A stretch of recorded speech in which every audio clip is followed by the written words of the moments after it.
पश्चिम बंगाल की मुख्यमंत्री ममता बनर्जी खुद वहां मौजूद हैं। ममता बनर्जी ऐतिहासिक यहां पर एक चेहरा अब आपके सामने है। ऐतिहासिक चेहरा इसलिए कह रहा हूं क्योंकि भारत के आजाद भारत के इतिहास में पहली बार शायद ऐसा हो रहा है कि किसी राज्य की मुख्यमंत्री, किसी राज्य का कोई मुख्यमंत्री सीधे सुप्रीम कोर्ट में अपने द्वारा दी गई चुनौती के लिए बहस करने को वहां तैयार है।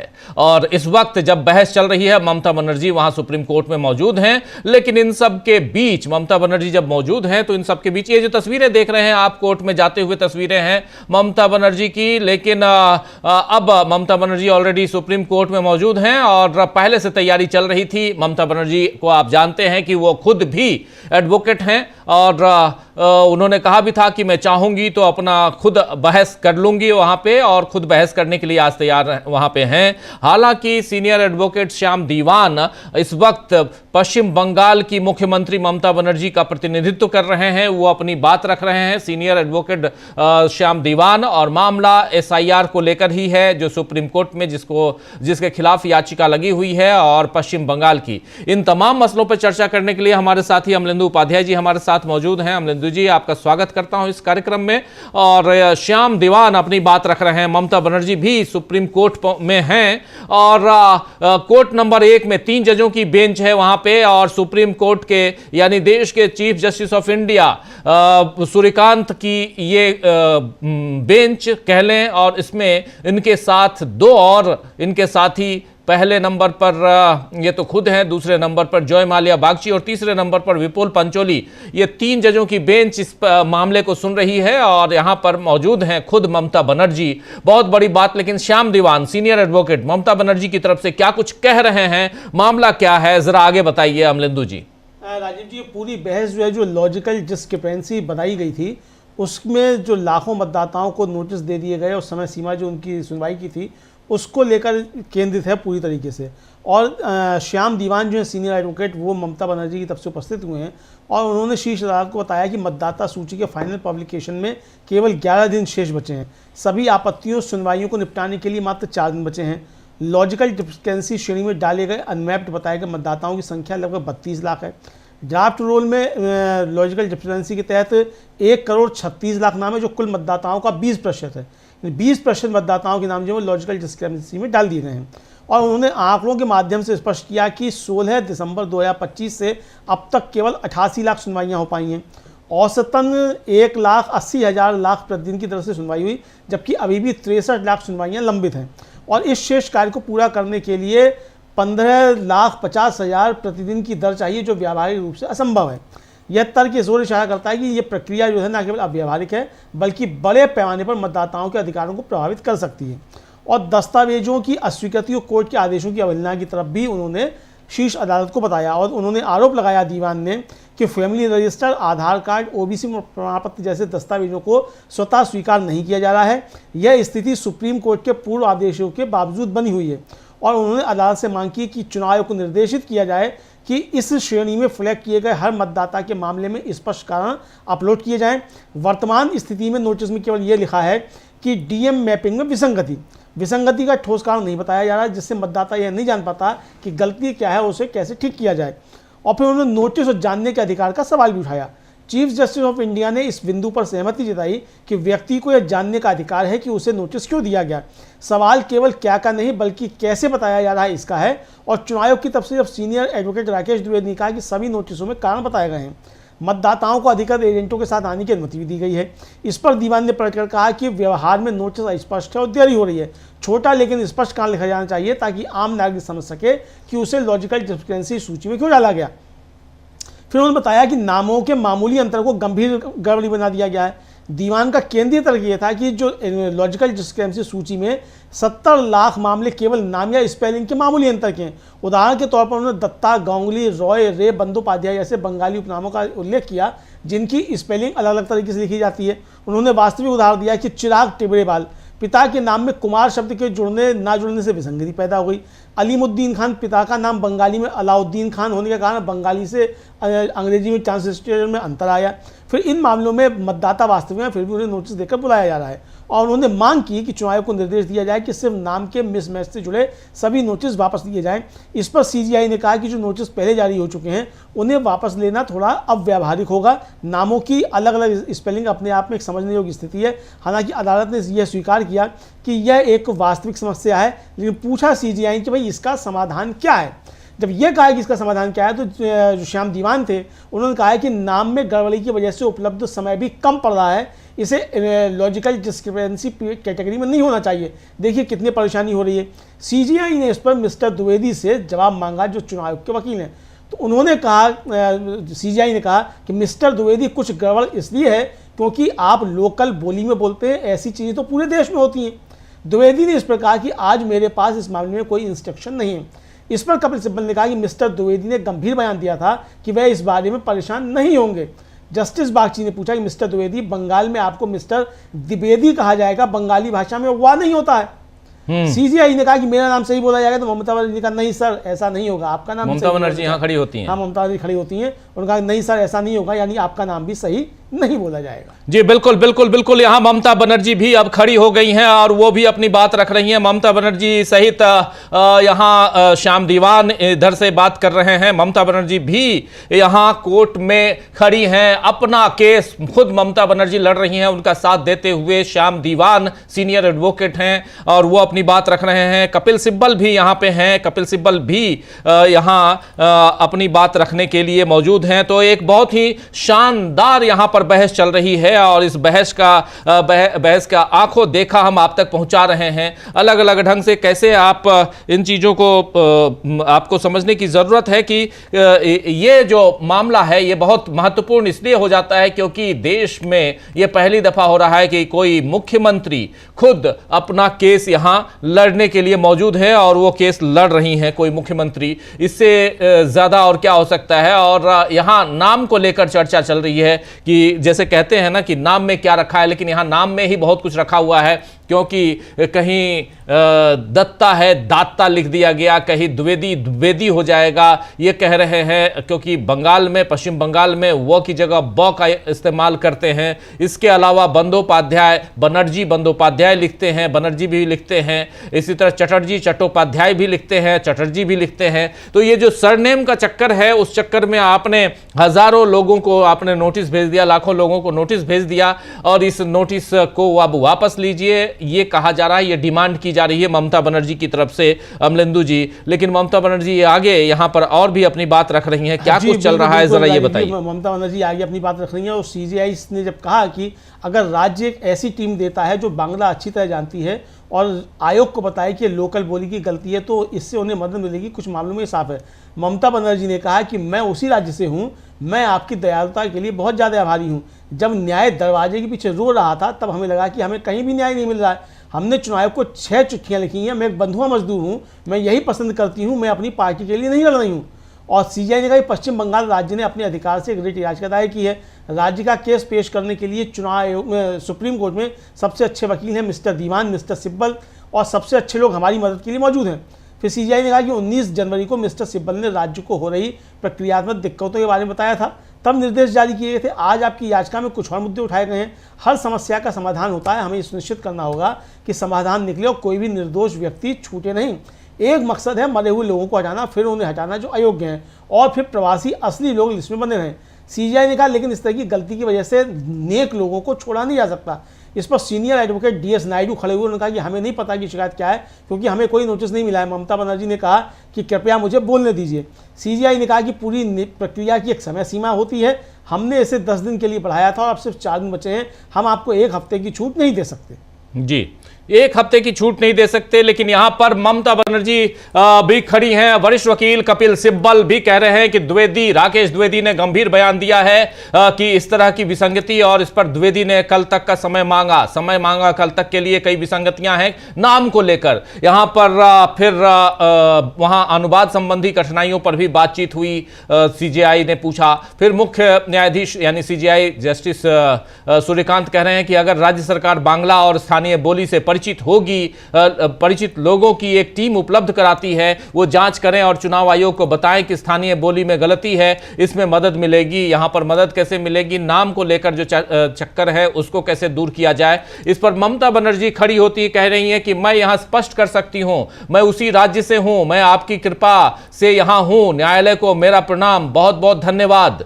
यहां साफ साफ कह रही हैं कि आप सबको मैं प्रणाम करती हूं, बहुत बहुत धन्यवाद देती हूं कि आप लोगों ने मुझे इतना मौका दिया कि मैं यहां आ पाई। विपक्षी वकीलों को भी मेरा विनम्र प्रणाम, कह रही हैं राकेश द्विवेदी सहित तमाम विपक्षी वकीलों को भी विनम्र प्रणाम करती हूं। समस्या यह है कि जब सब कुछ समाप्त हो जाता है, जब हमें न्याय नहीं मिलता, तब जब हम न्याय के दरवाजे पर दस्तक देते हैं, तब हमें लगता है कि हमें कहीं न्याय नहीं मिलेगा। मैंने चुनाव आयोग को खत लिखे हैं, मैं कोई बहुत महत्वपूर्ण व्यक्ति नहीं हूं, मैं अपनी पार्टी के लिए नहीं लड़ रही हूं, मैं अपने राज्य के लिए लड़ रही हूं। और उसके बाद कह रही हैं यहां ममता बनर्जी कि मुख्य न्यायाधीश अपनी बात रख रही हैं, लेकिन इसी बीच सीजेआई कह रहे हैं, चीफ जस्टिस ऑफ इंडिया, कि पश्चिम बंगाल राज्य ने भी अपने अधिकार से एक याचिका दायर की है। इस अदालत के सर्वश्रेष्ठ वकीलों में से एक कपिल सिब्बल भी मौजूद हैं और 19 जनवरी को कपिल सिब्बल ने राज्य की प्रक्रियात्मक कठिनाइयों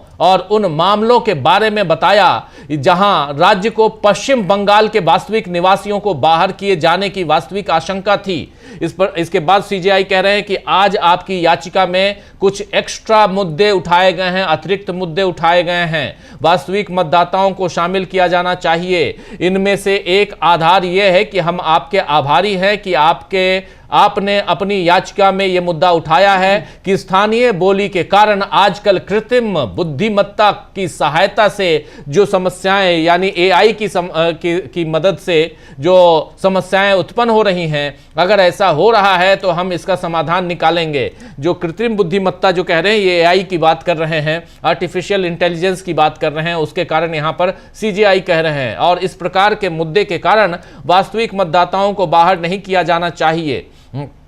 और इधर इलेक्शन कमीशन ऑफ इंडिया की तरफ से डीएस नायडू खड़े होते हैं। इलेक्शन कमीशन ऑफ इंडिया की तरफ से वरिष्ठ वकील डीएस नायडू खड़े होते हैं और कहते हैं हमें अभी तक दलीलें नहीं दी गई हैं, हमें एक सप्ताह में निर्देश मिल जाएंगे। अभी तक दलीलें नहीं दी गई हैं, एक सप्ताह में निर्देश मिल जाएंगे। इस पर सीजेआई कह रहे हैं एक सप्ताह का समय बहुत देर हो जाएगी, पूरी प्रक्रिया की एक समय सीमा होती है, हमने 10 दिनों का समय बढ़ाया है, उसमें से केवल 4 दिन बचे हैं, उसके बाद केवल 11 दिन बचे हैं, हम एक सप्ताह की छूट नहीं दे सकते। इस पर मुख्यमंत्री ममता बनर्जी ने तर्क दिया कि आदरणीय मुख्य न्यायाधीश महोदय, मैं उदाहरण दे सकती हूं। यहां पर उन्होंने कहा उदाहरण दे सकती हूं। फिर सीजेआई कह रहे हैं सिद्धांत रूप में यदि यह समस्या स्थानीय बोली के कारण हो रही है तो आपको इसका समाधान निकालना होगा। यह चुनाव आयोग के लिए कहा जा रहा है कि सैद्धांतिक रूप से अगर यहां पर कोई दिक्कत आ रही है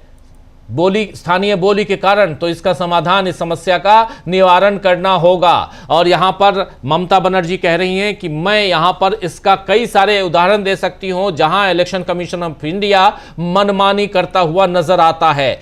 10 दिन का समय already election commission of India को पहले से कुछ चीजों के लिए दिया गया है और यह वहां एक सप्ताह का समय यह और मांग रहे हैं, जबकि वही कहा जा रहा है कि 4 दिन बचे हैं, एक सप्ताह और मांगेंगे तो 7 और 4 11 दिन हो जाएंगे। आप इतना दिन हमसे समय मांगेंगे, हम वो नहीं दे सकते, इतना समय नहीं दे सकते। लेकिन आगे ममता बनर्जी, राकेश द्विवेदी, डीएस नायडू दोनों इलेक्शन कमीशन ऑफ इंडिया की तरफ से, ममता बनर्जी और उनके साथ कपिल सिब्बल और पूरी की पूरी टीम, अभिषेक मनु सिंघवी की भी टीम है इसमें, ये सब सारे वकील इधर हैं और श्याम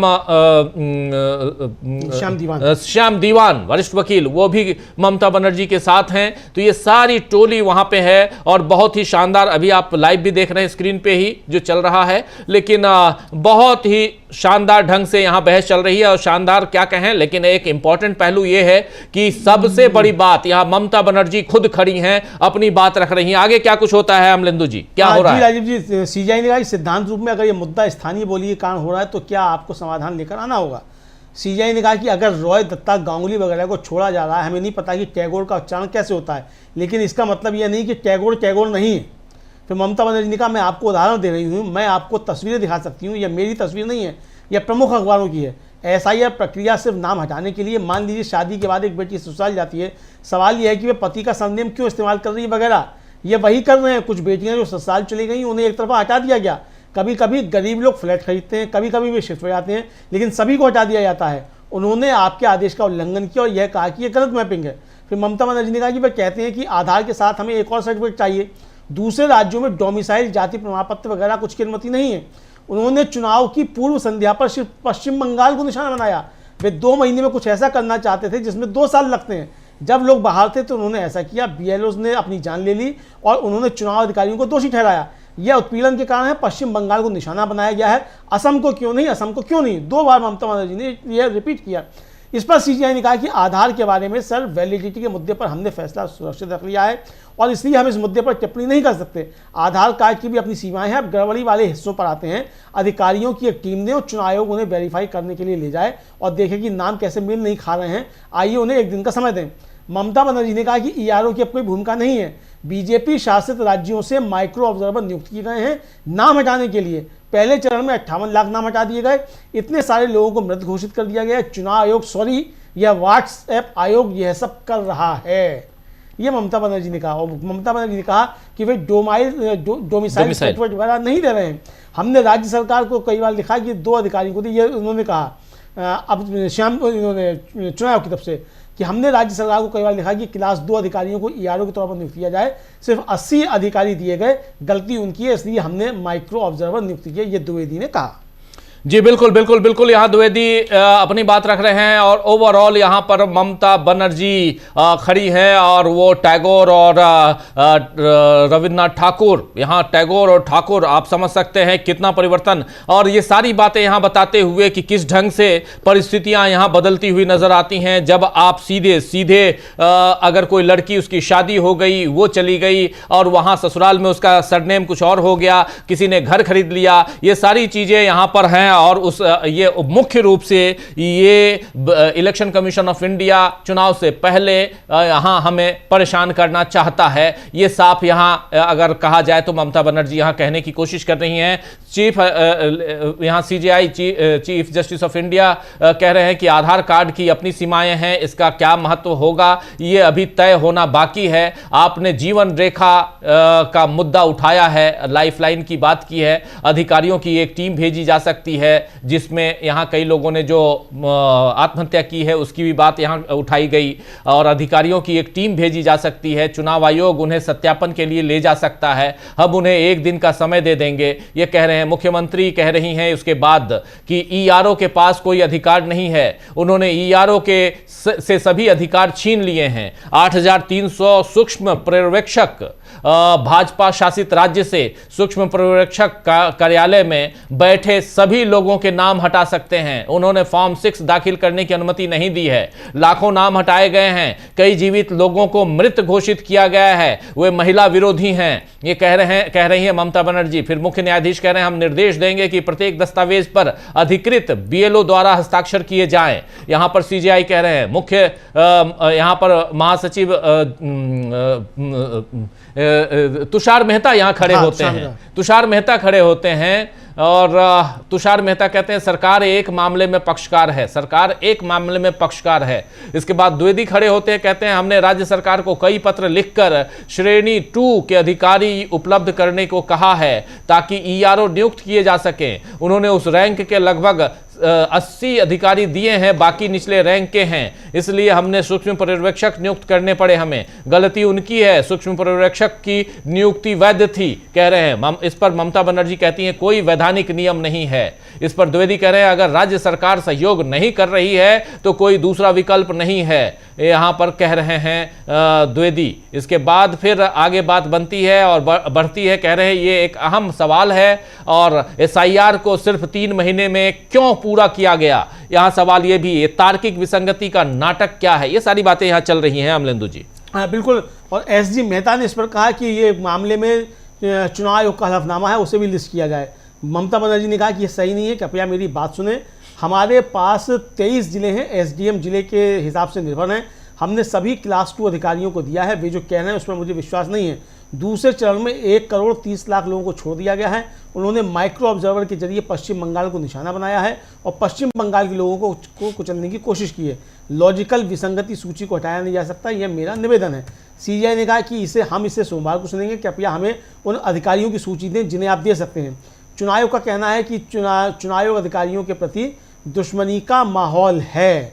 ये तुषार मेहता ने कहा कि मतलब पश्चिम बंगाल में जो चुनाव आयोग से अधिकारी जा रहे हैं उनके खिलाफ दुश्मनी का माहौल है। ये ऐसी तुषार मेहता कह रहे हैं कि चुनाव आयोग के जो अधिकारी जा रहे हैं उनके साथ दुश्मनी का माहौल यहां बनाया गया है। लेकिन यहां ममता बनर्जी अपनी बात रख रही हैं, सीजेआई यहां पर चीफ जस्टिस ऑफ इंडिया भी अपनी बात रख रहे हैं, कह रहे हैं कि क्या मैं आपसे कुछ कहूं, मेरे विरोधी वकील ने कहा है ये सही है। ये एक्चुअली जो कहा जा रहा है ये द्विवेदी कह रहे हैं, द्विवेदी कह रहे हैं यहाँ पे इनसे सीजीआई से, और यहाँ और ये कि क्या मैं आपसे कुछ कहूँ, मेरे विरोधी वकील ने कहा है ये सही नहीं है। और यहाँ पर फिर कहा जा रहा है कि ममता बनर्जी हमें दीवान की योग्यता पर कोई संदेह नहीं है, आपकी बात सही है। यह ममता बनर्जी को सीजीआई कह रहे हैं। फिर सीजीआई कह रहे हैं ये ज़िले पर निर्भर करता है, एसडीएम ज़िले पर निर्भर करता है। हमारे पास जितनी भी संख्या है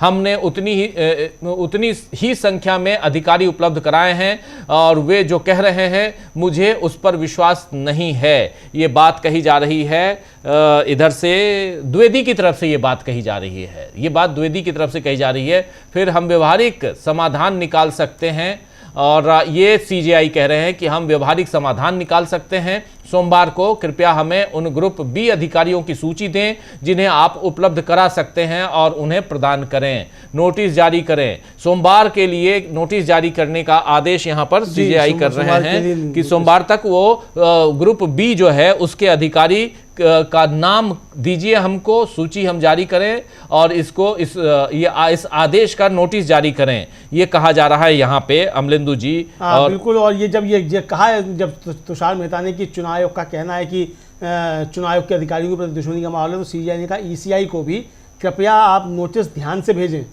आप जाने माने लेखकों वगैरह को बाहर नहीं कर सकते। जिस तरीके से अमर्त्य सेन को भेज दिया गया और वो गोस्वामी जो है क्रिकेटर उनको भी भेज दिया गया राजीव जी। इस पर senior advocate Gopal S Shankar Narayan ने कहा कि हर लिस्ट में बिना किसी कानूनी आधार के नए मुद्दे ला रहे हैं। सीजीआई ने कहा कि दोनों याचिकाओं पर नोटिस जारी करें। सुनवाई के दौरान एसजी कहते हैं कि एक और याचिका है जिसमें चुनाव आयोग द्वारा दायर हलफनामे का इस मामले पर कुछ असर पड़ेगा, उस मामले को भी सोमवार को लिया जाए। हम सोमवार को सुनवाई करेंगे। और फिर सीजीआई ने कहा कि ईसीआई से कृपया नोटिस ध्यान से भेजें, ये उन्होंने कहा। फिर और कहा कि दोनों याचिकाओं पर नोटिस जारी करें। सुनवाई के दौरान एसजी कहते हैं कि एक और याचिका है जिसमें ईसीआई का दायरा किया गया हलफनामा इस मामले पर असर डालेगा, उस मामले को भी सोमवार को लिया जाए। हम इस पर सोमवार को सुनवाई करेंगे। जी जी, यहाँ पर मुख्यमंत्री ममता बनर्जी यहाँ पर कह रही है 58 लाख रद्द किए गए, 58 लाख नाम काट दिए गए। उनके पास अपील करने का विकल्प नहीं था, केवल बंगाल को निशाना बनाया जा रहा है। पश्चिम बंगाल के लोगों को कुचलने के लिए यहाँ ये सब किया जा रहा है और यहाँ इस मामले को रद्द किया जाना चाहिए। इन्हें डीओ और ईआरओ द्वारा मंजूरी मिलनी चाहिए, न कि सूक्ष्म पर्यवेक्षकों के द्वारा। ईआरओ कोई, उसके बाद सीजीआई कह रहे हैं शायद अधिकारियों की उपलब्धता के कारण सूक्ष्म पर्यवेक्षकों की आवश्यकता नहीं होगी। और इलेक्शन कमीशन से कह रहे हैं और अपने अधिकारियों को भी बताएं कि वो संवेदनशील रहें और नोटिस जारी न करें। और इसके बाद आदेश दे रहे हैं सीजीआई की सुनवाई के दौरान माननीय सॉलिसिटर जनरल ने बताया कि इलेक्शन कमीशन ऑफ इंडिया ने प्रति हलफनामा दायर किया है और जिसका कुछ असर हो सकता है। इन मामलों पर सोमवार को सुनवाई करने का आदेश दिया गया है, ये कह रहे हैं। और उसके बाद मुख्यमंत्री कह रही हैं महोदय हम आपके बहुत आभारी हैं।